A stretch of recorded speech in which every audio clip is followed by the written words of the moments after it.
Thank you, Emily.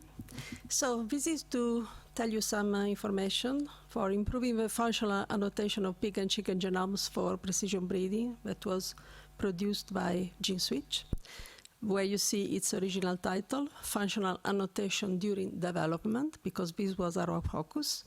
We started in July 2018, and the project was extended to the end of this year.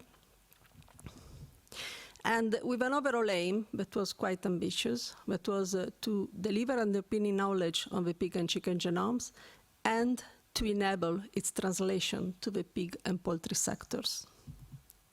We have a consortium of 11 partners that make a consortium quite diversified, and also collaboration with 3 breeding companies. GENE-SWitCH has organized these overall aims into 3 specific and interconnected specific aims that you see in the central figure. The first is the functional annotation across tissues and developmental stages, where the focus was exactly on trying to identify the main features of the genomes and the switches that, underlie its regulation. In the B aim, it's the use of these functional annotations for precision animal breeding, which was split in 2 very independent parts, on genomic selection and in a diet per epigenetic study. And in the third aim, it's all the activities concerning standardization of data and processes, dissemination and outreach. I will go briefly across these aims. So in aim A, it has, in its turn, specific aims. So identification of functional elements of chicken and pig genomes across the 3 developmental stages, to characterize their tissue specificity and temporal dynamics, the so-called switches, to characterize their pattern of conservation and variation, like, for example, in comparative genomics of mammals versus birds, and to deliver high-quality, richly annotated genome annotation maps open to the community, which was really, a very important goal of this project. And there have been results, of course. First, we have realized some important collections of samples and metadata. But you see, the tissues were also chosen to represent the embryonic layers. And plus additional tissues were not used but have been cryopreserved. And this led to new and improved standardized sampling and analysis protocols that can be found on the data portal, for FAANG data portal. The omics data sets have been produced for the assays that you see listed to the left. And all the raw data can be found again on the data portal and ENA under the terms of the Fort Lauderdale Agreement and Toronto Statement, that is the FAANG data policy that also Emily referred to. We had the results leading, for example, especially at the beginning of the project, on analysis pipelines that were either extended or refined, and also with some new developments, but to allow to analyze all this mass of data. And you see here the 2 papers. One is out on ISOSEC pipeline. Tagada is submitted. Another one, GEMS pipeline, is submitted for, in preparation for the bisulfite sequencing data. And all the links to GitHubs for all these pipelines are again available on the FAANG data portal. About results, there are many results, so here I'm just mentioning some flashes.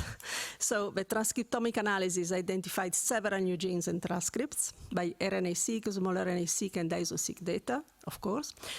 There was a very good outcome of all the ATAC-seq data sets for expected enrichments of open chromatin around promoters and transcription star sites. And methylation analysis identified some nice switches by whole genome bisulfite sequencing and reduced representation bisulfite sequencing. And here I just pasted, for example, one picture by Yanni De Vos, where you see the liver, and you see that if you divide the genome in 3 different levels of methylation, you see that in the shift from the 70 days fetus to the newborn, you have an important change from unmethylation to methylation, but especially towards unmethylation of some regions. What is ongoing here is that we are still ongoing, unfortunately, due to various delays, including COVID, as everybody knows, of ChIP-seq and Capture-IC data, but quite advanced now. We have ongoing integrative analysis to characterize switches also from other assays and carry out the comparative analysis, which is really ongoing work and quite intense, and various papers that are in preparation. The other important outcome of AIM-A was on genome annotations. So the first ensemble regulatorily built being constructed for pig and chicken, and for chicken for 3 genomes. So ensemble release 110 went live in July 2023 with the addition of new regulation data, especially from GENE-SWitCH. The release 111 will add in-answer annotation, and it should be due quite soon. And all this, again, is information available for everybody and accessible via Ensemble Genome Browser. About AIM-B, we took, as I said, 2 different approaches. So one is the genomic selection approach in Work Package 4. And of course, the question is, can functional annotations enhance the prediction accuracy of breeding values in commercial populations?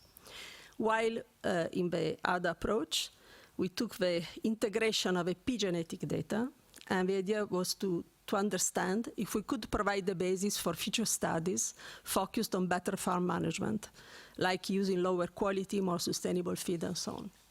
So in Work Package 5, it was mostly an exploratory study. I will say some word more later. The aim of Work Package 4 for genomic selection was to extend genomic prediction models to exploit the new annotation maps of pig and chicken generated in GENE-SWitCH, achieved by the development of new genomic prediction models, the generation of fine-mapped QTL and DQTLs in both species, and validating the models in large-scale commercial data. And there have been quite a lot of results from this work package. You see some flashes of papers that have been out. Model development, base RCO software is freely available and applicable to large scale. And the studies also showed, among others, that machine learning was especially useful for traits with epistatic gene actions. All this is very well explained in this paper, and there would be no time to really go into details. And overall, there was a very good assessment of the potential of using functional annotation in genomic predictions that can be used to optimize the 50K panels. I point you to the next talks that are on these topics focused on chicken and pig, respectively. And when we go to the other different approach in the AIM-B, we went to look at the influence of maternal diet on epigenetic programming of offspring, starting from the very known fact that diet is a major environmental factor in animal breeding. And the idea here was extremely exploratory at the beginning in this so-called diet per epigenetic study.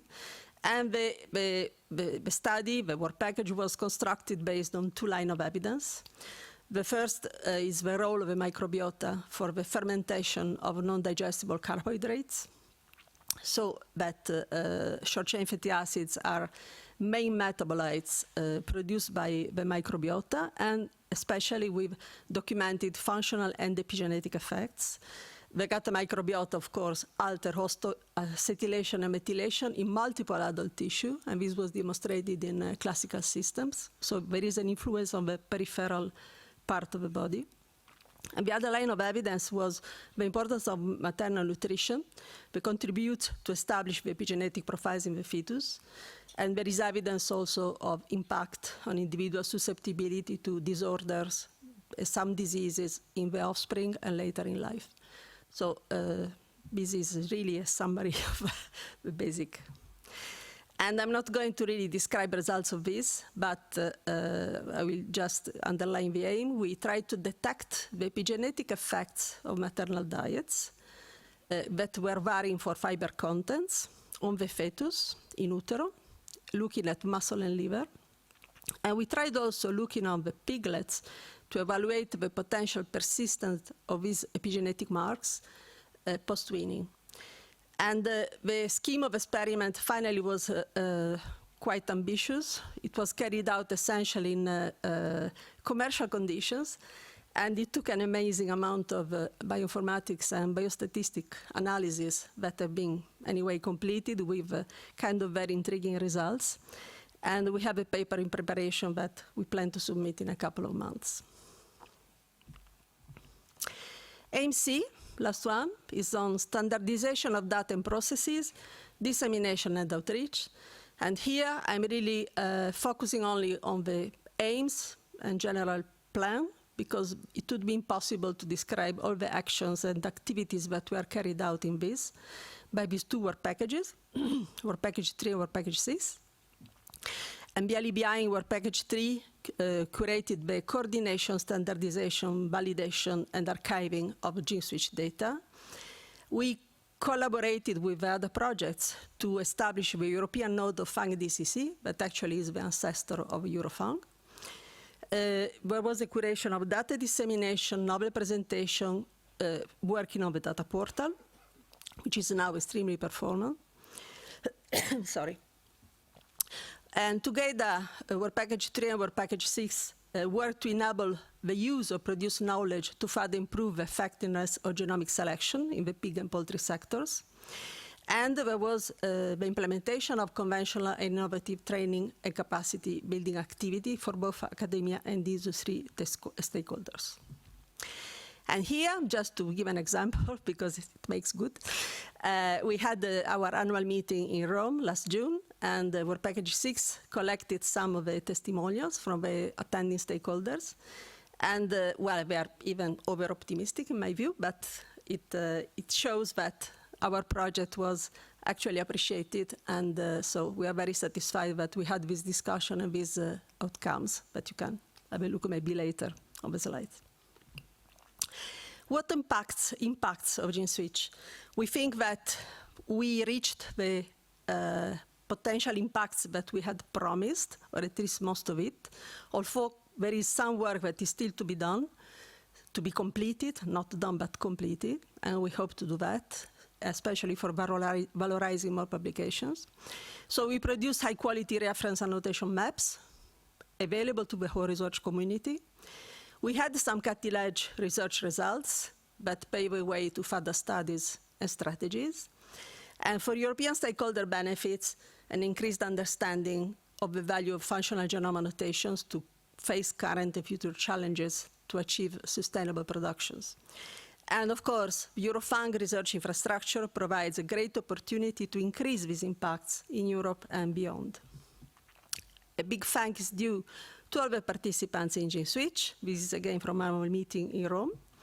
And I thank you for your attention.